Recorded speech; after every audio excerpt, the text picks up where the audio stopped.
Well, good afternoon, everybody. I hope everybody's doing okay. I'm glad to see as many people as I can on the uh, Microsoft Teams login.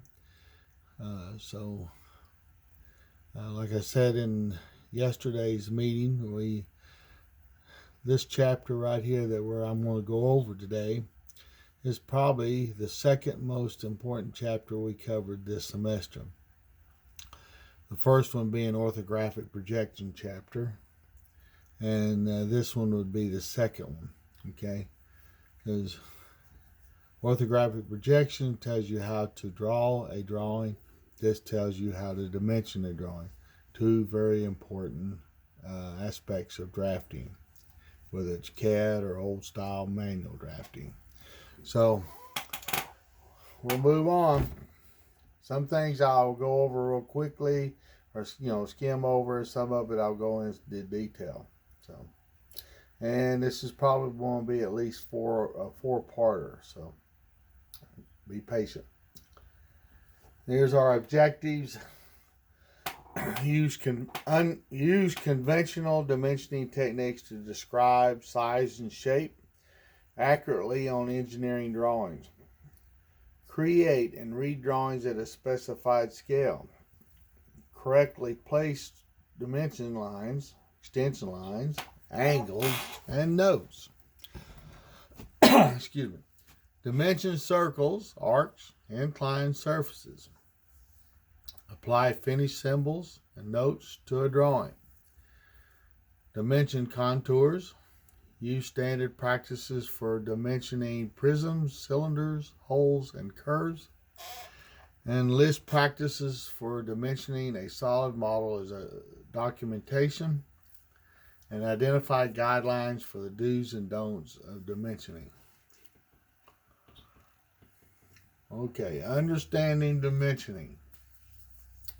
The increasing need for precision manufacturing and interchangeability has shifted responsibility for size control to the design engineer or detail drafter.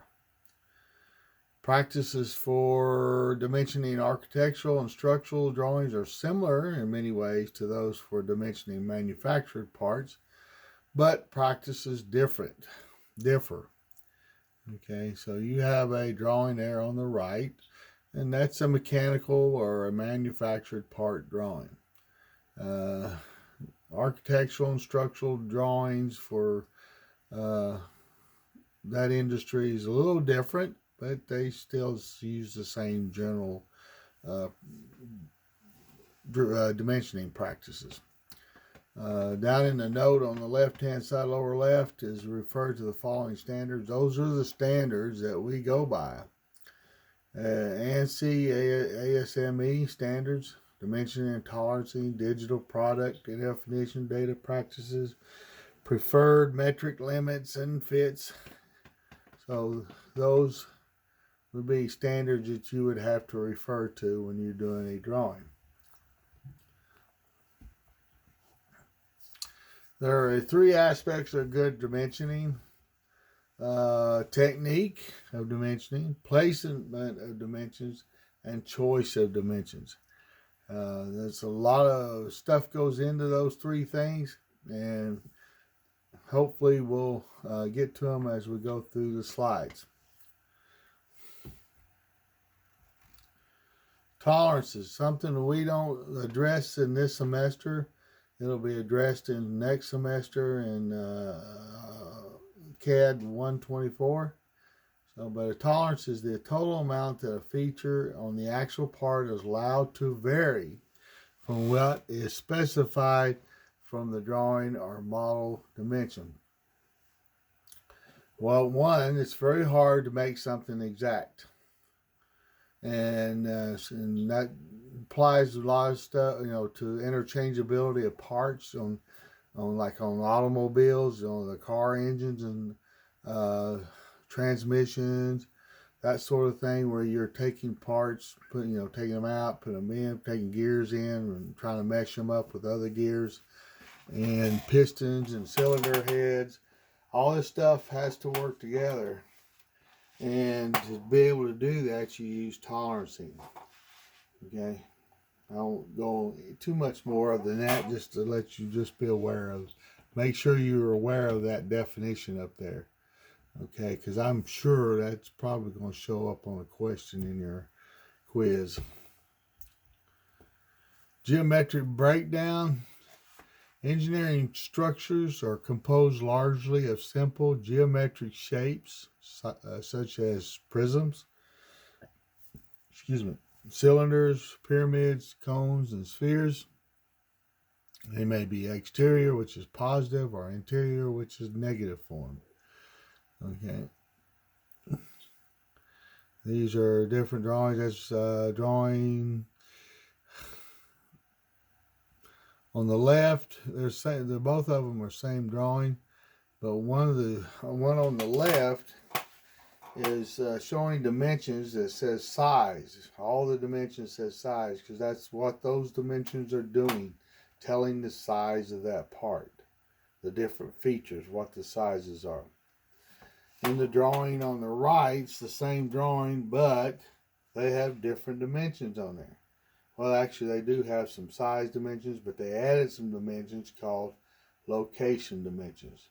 So they're actually locating where the, most of them are on the top view in the center there, where the holes are located. Okay. And then in the front view down below, there's a hole there, a little hole on the side of that cylinder on the right, and you're locating the hole from the bottom.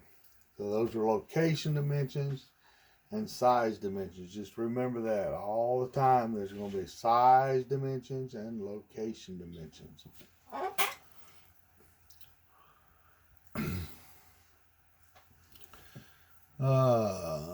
Lines used in dimensioning.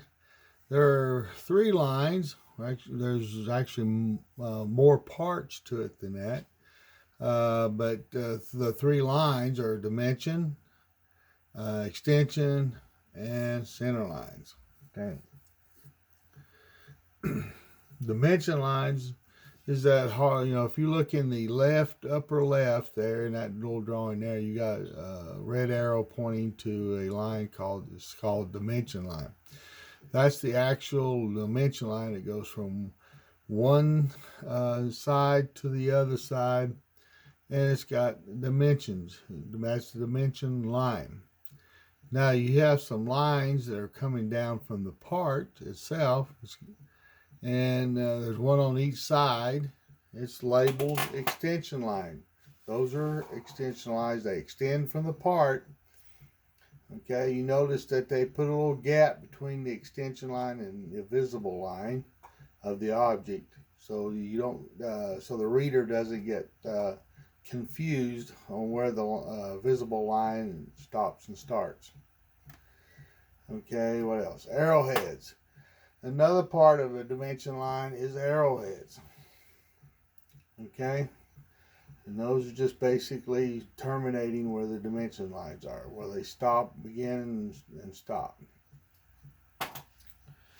Okay, in the middle there, you have like a double row of dimensions there, and the first row of dimensions at 28.6 is not to be less than 10 millimeters or 3/8 of an inch from the object, okay, from your visible line there. Then your second row at 52.7, that second dimension line down, the distance between the first dimension line and the second one dimension line is 6 millimeters or 1/4 of an inch, 1/4 of an inch apart. Okay, those are 2 things that you need to remember, okay? Always remember that. Always start small on the inside and go out. So you notice the smaller dimensions inside the bigger dimension. Let's see, center lines. Down in the right-hand corner, you have a drawing showing a location. It's a location of that circle in reference to the rest of the drawing there. And you can use take your extension lines from the, basically go to the end of the center line of the circle and just draw your extension line out from that. Okay? Everybody got that? We're going to take a momentary break. We've been at about 10.5 minutes now. So, hold on.